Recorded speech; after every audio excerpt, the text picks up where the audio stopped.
ओम नमश्चंडिकायै। श्रीमद्देवी भागवत महापुराण तृतीयः स्कन्धः अथाष्टमोऽध्यायः।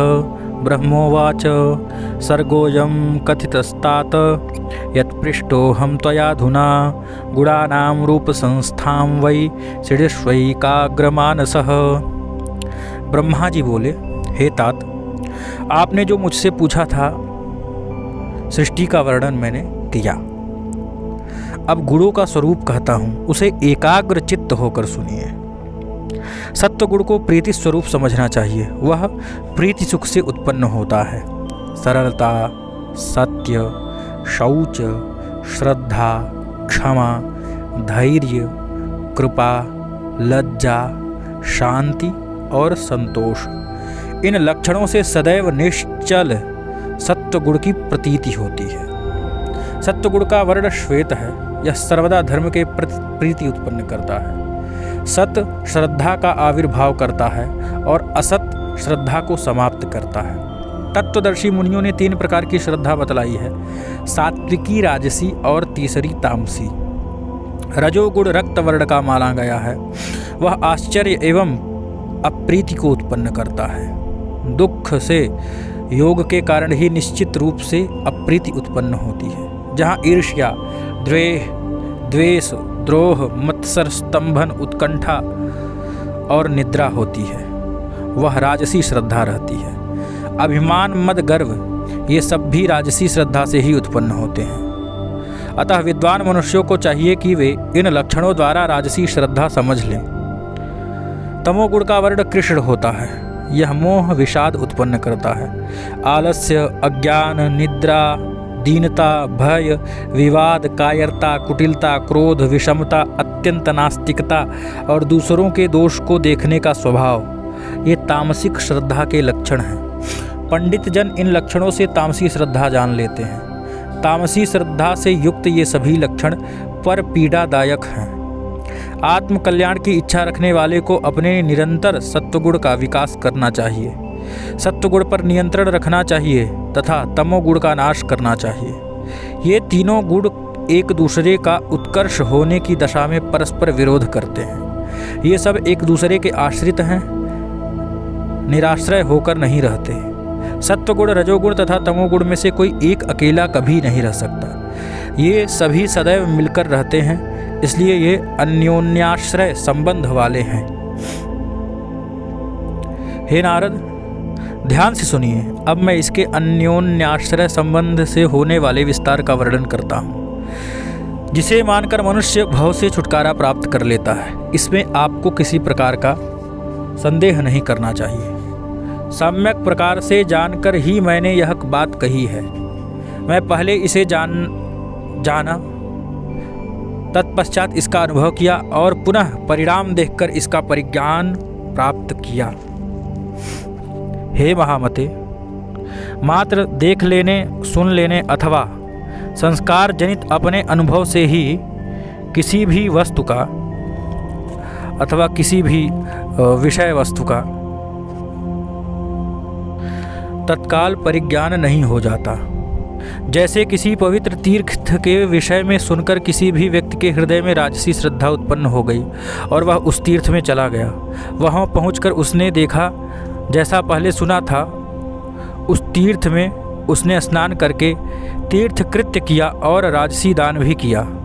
रजोगुण से युक्त रहकर उस व्यक्ति ने कुछ समय तक वहाँ तीर्थवास भी किया, किंतु ऐसा करके भी वह राग द्वेष से मुक्त नहीं हो पाया और काम, क्रोध आदि विकारों से आच्छादित ही रहा।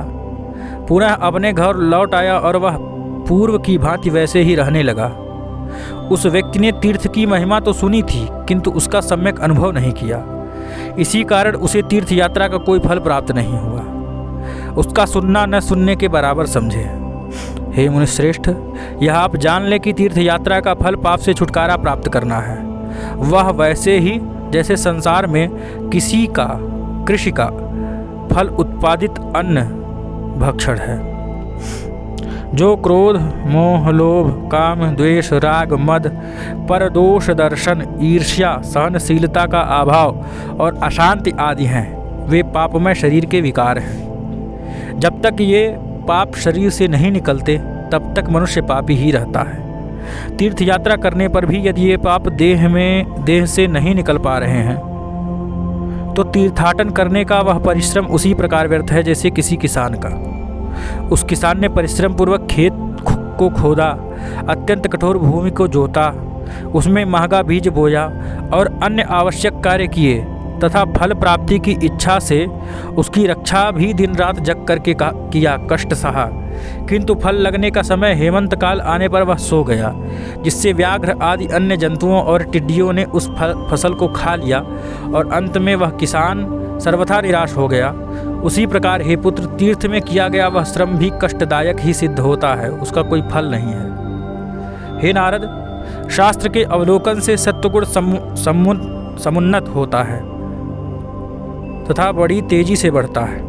इसका फल यह है कि तामस पदार्थों के प्रति वैराग्य हो जाता है। वह सत्वगुण, रजगुण और तम, इन तीनों दोनों को बलपूर्वक दबा देता है। लोभ के कारण रजोगुण अत्यंत तीव्र हो जाता है। वह बढ़ा हुआ रजोगुण सत्व, रज, तम इन दोनों को दबा देता है। उसी प्रकार तमोगुण मोह के कारण तीव्रता को प्राप्त होता है। सत्वगुण तथा रजोगुण इन दोनों को दबा देता है। ये गुण जिस प्रकार एक दूसरे को दबाते हैं उसे मैं यहाँ पर विस्तार पूर्वक कह रहा हूँ। जब सत्वगुण बढ़ता है उस समय बुद्धि धर्म में स्थिर होता है। उस समय वह दो रजोगुण या तमोगुण से उत्पन्न बाह्य विषयों का चिंतन नहीं करती है। उस समय बुद्धि सत्वगुण से उत्पन्न होने वाले कार्य को अपनाती है। इसके अतिरिक्त वह अन्य कार्यों में नहीं फंसती। बुद्धि बिना प्रयास के ही धर्म तथा यज्ञ आदि में प्रवृत्त होने लगता है। मोक्ष की अभिलाषा से मनुष्य उस समय सात्विक पदार्थों के भोग में प्रवृत्त होता है, वह राजसी भोगों में लिप्त नहीं होता है। तब भला वह तमोगुणी कार्य में क्यों लगेगा। इस प्रकार पहले रजोगुण को जीत करके वह तमोगुण को पराजित करता है। उस समय एकमात्र विशुद्ध सत्वगुण ही स्थित रहता है।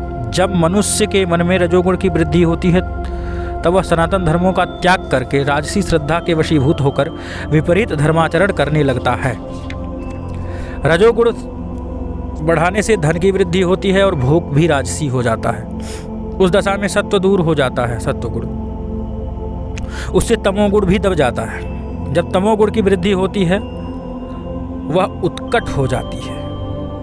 तब वेद और धर्मशास्त्र में विश्वास नहीं रह जाता।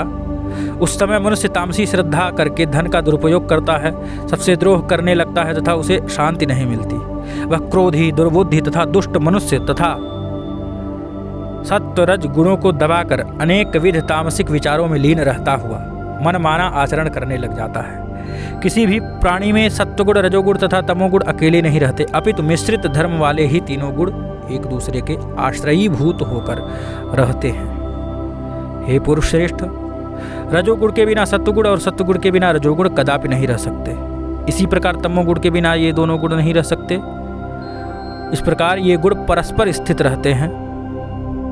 सत्वगुण तथा रजोगुण के बिना तमोगुण नहीं रहता, क्योंकि मिश्रित धर्म वाले सभी गुणों की स्थिति कार्य कारण भाव से विभिन्न प्रकार की होती है। ये सभी गुण अन्योन्याश्रया भाव से विद्यमान रहते हैं, अलग अलग भाव से नहीं।